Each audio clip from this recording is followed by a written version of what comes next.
Hey guys, so today we are going to be talking about NFTs, and I've just got my hands on about $4.5 million worth of NFTs for free, and I'm going to show you how you could actually do the same. It's not that hard at all, just a quick little hack. But first of all, I want to go over just what an NFT is. Now, there's a lot of misinformation out there. People seem to think that there's something that they're not. So we're going to be going over what NFTs are, where they came from, and obviously how you can get some NFTs for free. This is Engine, and Engine were the people which first came up with NFTs. They're the ones which wrote the ERC-721 contract, whatever it is, on Ethereum.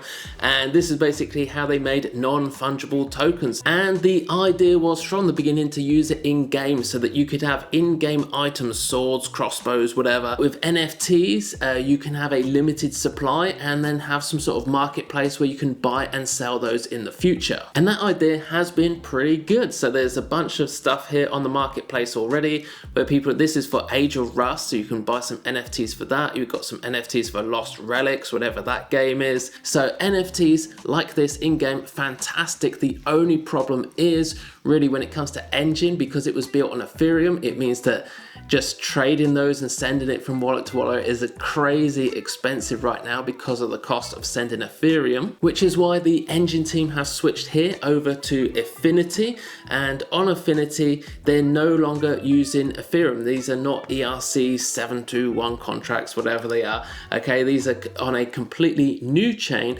called Polkadot. And just listen to this to see exactly how fast these transactions are. Because just the other day, we ran some synthetic benchmarks and they're mind-blowing. So just to put things in perspective, we're looking at 120 million transactions per block. Cool thing that I'm very excited about is basically transaction batching, which allows us to, clump up 12,000 transactions together, and that effectively is going to cost us pennies. Again, you don't need to put a mortgage on your car when you want to send a batch of NFTs anymore. Tens of millions of NFTs, minting them for just pennies. Just imagine Grand Theft Auto 6 coming with NFTs, where you could buy your own custom cars, things like the Batmobile maybe in there, or possibly, like some truck from Mad Max. That would be totally awesome as well, right? Who wouldn't want to be driving around Liberty City in a Mad Max truck? And then of course, once you're bored playing the game or whatever, you can then go onto the NFT Marketplace and sell that.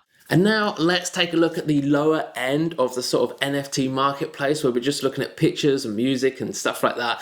And this is where people have a misconception of value, and they seem to be going absolutely crazy for some of these right now. So if you have a look, let's have a look. So you got this one here, 222 Ethereum for this little GIF right here of this moving image. Got some other images here, like 3.4 Ethereum. Ethereum right now is like $3.5 grand, I think. So you're talking nearly 10 grand for a picture of Snoop Dogg. Basically, you really don't need to be paying that kind of money at all. I'm going to show you how you can get these for free really, really easily. So one of the real misconceptions that I see here is people think that these images are actually baked into the blockchain. So once they're buying these images, they are kind of locked in and they own it for life, or at least as long as they want to.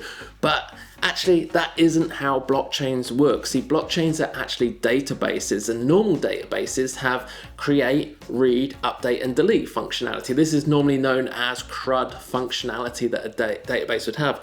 Blockchains don't have that. Blockchains are only create and read only. There is no way to update a blockchain and no way to delete information on a blockchain. The other thing with databases is databases cannot store images and files. They're not file systems, they're just databases which store text and Boolean values and other things. So it's basically zeros and ones and text, etc.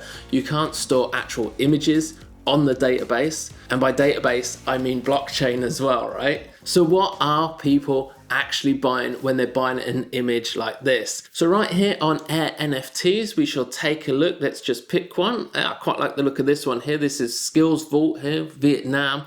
So if we take a look at that, we can see this is the image here that you're buying. This is in BNB rather than Rarible, which was Ethereum based. This is BNB based, so it goes a lot faster and cheaper to send. So I would prefer this type of market. And down here we have the contract address, the mint transactions. We can take a look at that.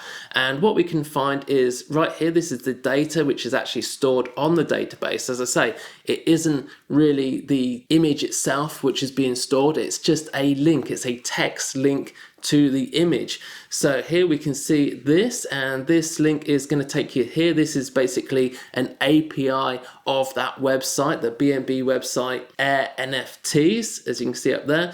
And in this API data coming out of the Air NFTs website, we can have the image right here. This is the link to the actual image itself, where you'll find the image. So what people are buying is not the actual image, okay? All they're buying is a text link, a hyperlink to the image. Of course, they have no real ownership rights over the image whatsoever, in the same way as people don't really have ownership rights over images of the Mona Lisa, say, because it's on public display in a public museum. Anybody can walk in there and take an image of it. You're not going to get letters from the Louvre with cease and desist letters coming through the post or anything just because you're using that image, because it's out on public display.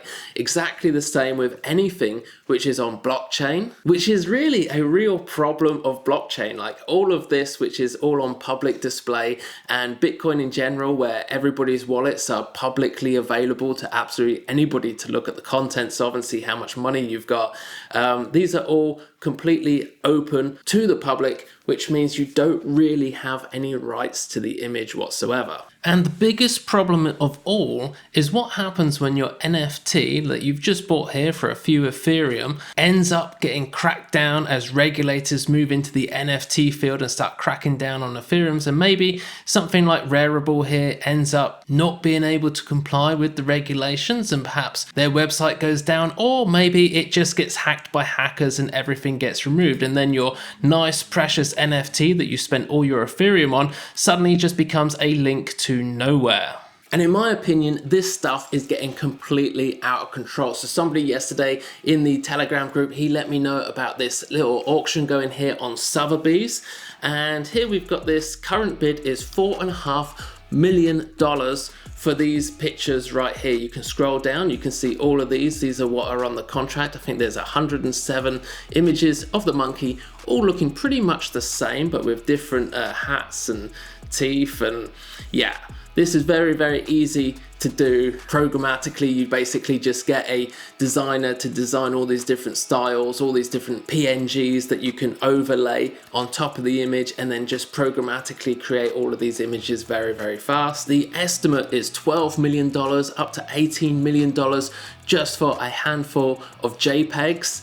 They have had 42 bids on here, and the reserve has been now met. So yesterday it was about 3.8 and the reserve hadn't been met, so I think the reserve must have been about $4 million, but right now it's not met. Now what you can do, of course, is you can just go over here and just right click with your mouse and then save image as, and there you go, just download that picture. You can see that is exactly what I've done right here, and I've basically now got all of these millions of dollars worth, apparently millions of dollars worth of images very, very easily on my own computer, and I can use them in any way I like, including updating my Telegram profile here to use one of these monkeys as my profile picture. I hope you can see here where I'm going with all of this. So NFTs, absolutely fantastic technology when it's used correctly. So the really good ones to get are the ones which come with some sort of other functionality, like an in-game item, or perhaps you can use it in an application to unlock certain features.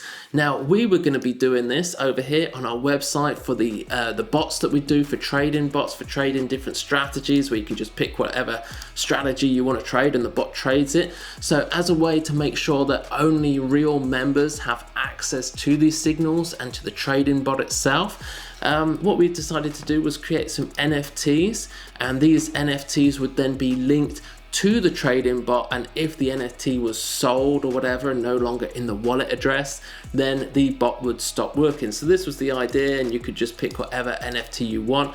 Now, we haven't actually gotten around to adding in that functionality yet, because I thought the bot itself was already quite complicated enough for most people and also quite secure enough that really it was an unnecessary extra. However, I probably would like to do this at some point anyway. So there we go. I hope you have maybe learned something here about NFTs in this video. If you did, please do let me know in the comments down below. And if you have any questions on anything else blockchain related, please again do comment down below, let me know, and I'll see if I can put together a useful little video for you guys. That is it for me in this video. I'll see you in the next.